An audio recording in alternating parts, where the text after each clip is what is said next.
Bonjour, ici Justin pour actualité-dvd.com et aujourd'hui je vais vous parler du coffret 11 disques Omerta, la série complète en format DVD. Créé par Luc Dionne et réalisé par Pierre Houle et Georges Mialka, la série met en vedette Michel Côté, Luc Picard, Romano Orzari, Dino Tavarone, Michel Côté, Sophie Lorrain, Claude Blanchard, Brigitte Paquette et Geneviève Rochette. Distribuée par TVA Film, la série est disponible en magasin depuis le 15 mai 2012.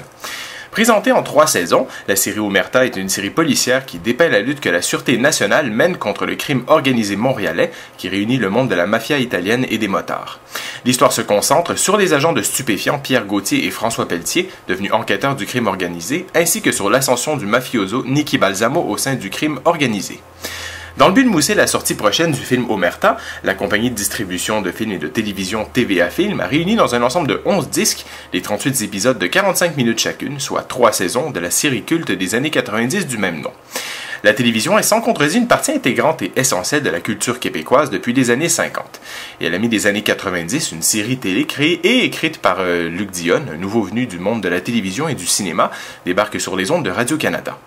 Mettant en vedette des comédiens et des comédiennes à la fois émergentes et établies, la série Omerta, La Loi du silence, défie toutes attentes en atteignant des codes d'écoute records, soit plus d'1,5 million de téléspectateurs rivés devant leurs écrans de télévision tous les jeudis soirs. Les réactions sont unanimes. Il est clair que cette série a révolutionné la télévision québécoise. Pas étonnant que la série a remporté au grand total 11 prix Gémeaux, dont le prix de la meilleure série dramatique pour chacune des 3 saisons. En effet, Omerta adopte un style beaucoup plus cru et rigide que la plupart des autres séries de l'époque. La violence, la cruauté et la trahison sont parmi les thèmes récurrents de la série, le tout mis en scène de façon très réaliste en montrant un Montréal bien différent, bien moins glamour que celui que l'on connaît, c'est-à-dire une ville de ruelles, de raccoins sombres et de quartiers chauds. Luc Dionne réussit magistralement à dépeindre un monde en marge de la société. Les nombreuses recherches et rencontres qu'a faites Dionne pour arriver à écrire un scénario et des dialogues d'une rigueur et d'une richesse et d'un souci des détails rarement égalés dans une autre série québécoise s'avèrent être très concluantes. La première et la deuxième saison se concentrent sur l'arrière-scène du monde policier.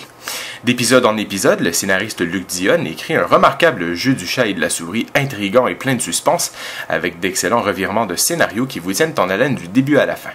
Omerta n'est pas une série qui se contente de prendre la voie préétablie du traditionnel film de genre de gangster avec des fusillades et des courses-poursuites en voiture.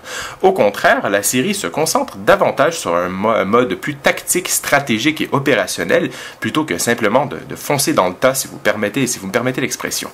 Les comédiens, pour leur part, sont très bien choisis dans leur rôle et sont pour la plupart très convaincants et très imprégnés de leur personnage, sauf à quelques petites occasions lorsque certains surjouent et rendent une scène un peu moins crédible que d'autres. Malheureusement, la série, pourtant sérieuse, a tendance à parfois dériver vers le mélodrame, ce qui enlève de la crédibilité à certains personnages qui donnent presque un sentiment de malaise face à quelques scènes. Je n'ai absolument rien contre les hommes qui expriment leur sensibilité, mais lorsqu'on écoute une série comme Omerta, il est un peu bizarre de croiser des flics ultra émotifs comme Pierre Gauthier, qui a un très large spectre d'état émotionnel et qui les laisse transparaître un peu trop pour un super flic de sa trempe. Un seul coup d'œil ou une émotion discrète aurait sans doute apporté beaucoup plus de finesse à certaines des scènes les plus dramatiques. Ce petit désagrément devient de l'histoire en scène avec la 3e saison, qui est selon moi largement supérieure aux 2 autres.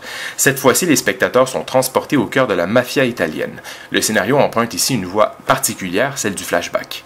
Tout au long de la série, le récit est raconté à travers les yeux d'un nouveau personnage nommé Nicky Balsamo, brillamment interprété par l'acteur Romano Orzari que l'on ne voit malheureusement pas assez. Les fans de films de gangsters trouveront sans aucun doute plusieurs similarités évidentes avec les films pivots du genre comme la trilogie du Parrain de Francis Ford Coppola ou encore Goodfellas de Martin Scorsese. La musique de la série, composée par Michel Cusson, reprend d'ailleurs des airs de la populaire bande sonore du Parrain et le look de Balsamo rappelle énormément celui de Michael Corleone dans Le Parrain 2e partie. De la même manière que ces grands chefs-d'œuvre du cinéma américain, on observe l'ascension d'un jeune homme d'honneur italien au sein d'une organisation criminelle. Captivante et pleine de rebondissements, cette série se démarque entre autres pour son scénario coupé au couteau et la réalisation très stylée, quasi film noir de Georges Mialka. Tout d'abord raconté en flashback, comme je vous l'ai mentionné plus tôt, la 3e saison se démarque également pour sa façon ingénieuse de se raccorder chronologiquement aux 2 saisons précédentes. Le scénario se faufile entre les événements passés lors des 2 premières saisons, en expliquant ce qui se passe en arrière-scène chez les criminels pour finalement continuer la série dans le temps présent. J'aurais grandement souhaité avoir une option sur le DVD qui expliquerait comment il est possible de regarder la série de façon chronologique en changeant de disque pour pouvoir visionner les bons épisodes au bon moment en suivant les années dans lesquelles ont lieu les événements. Pour le DVD, eh bien, la qualité audiovisuelle est problématique. L'image est très loin du standard visuel que peut avoir un DVD avec un bon transfert. La qualité varie d'une image très moyenne à parfois même presque VHS. Le transfert vidéo est très inconsistant, passant d'un plan à l'image relativement moyenne pour une image floue remplie de bruit numérique extrêmement dérangeant à l'œil. Du côté audio, le son est tout aussi changeant. Les dialogues sont parfois presque inaudibles, alors que la musique est souvent très criarde, surtout lorsqu'il s'agit du fameux saxophone de la bande sonore qui est tout simplement assourdissant. Après tant d'attente auprès des fans de la série de revoir la série en DVD et de la sortie prochaine du film, j'aurais cru possible de voir un transfert audiovisuel à la hauteur des attentes avec entre autres une sortie Blu-ray. Je me doute que la production n'avait pas les budgets astronomiques des séries américaines pour obtenir un son et une image somptueuse, mais il faut aussi prendre en compte que la série Omerta est loin d'être ancienne et que plusieurs fans l'attendaient sûrement avec impatience. Malheureusement, les plus puritains du son et de l'image comme moi seront sans aucun doute très déçus du résultat final.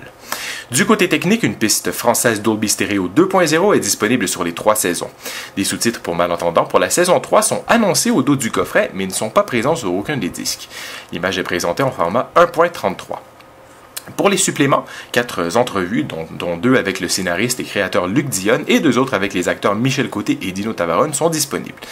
Ces entrevues offrent des points de vue et des anecdotes intéressantes sur les expériences de tournage et sur le développement de la série. Celles avec Luc Dionne vont plus en détail, mais j'aurais espéré en apprendre davantage sur la série, soit avec plus d'entrevues ou encore avec des documentaires sur la série. J'ai cru que les distributeurs auraient profité également de la sortie DVD pour offrir une possible revue de tournage ou une bande-annonce du prochain film, mais rien de tout cela n'est présent dans l'ensemble. Les 3 saisons sont incluses dans 3 boîtiers indépendants avec de belles couvertures qui sont regroupées dans un coffret en carton rigide avec en couverture un panorama de la ville de Montréal. Ces 3 saisons sont d'ailleurs disponibles séparément à la vente. Omerta a bien sûr marqué sa génération et a aussi influencé plusieurs séries et films, dont le dernier chapitre qui se concentrait sur le monde des motards. Je n'avais que de très brefs souvenirs des 2 premières saisons et je gardais un très bon souvenir de la 3e. La série Omerta demeure intemporelle, même après plus de 15 ans après sa sortie initiale, et continuera sûrement de l'être avec ses thèmes universels et le réalisme de son histoire. Espérons que le film sera à la hauteur des attentes et peut-être, dans un avenir proche, verrons-nous une 4e saison d'Omerta. C'était Justin, je vous remercie et bon visionnement!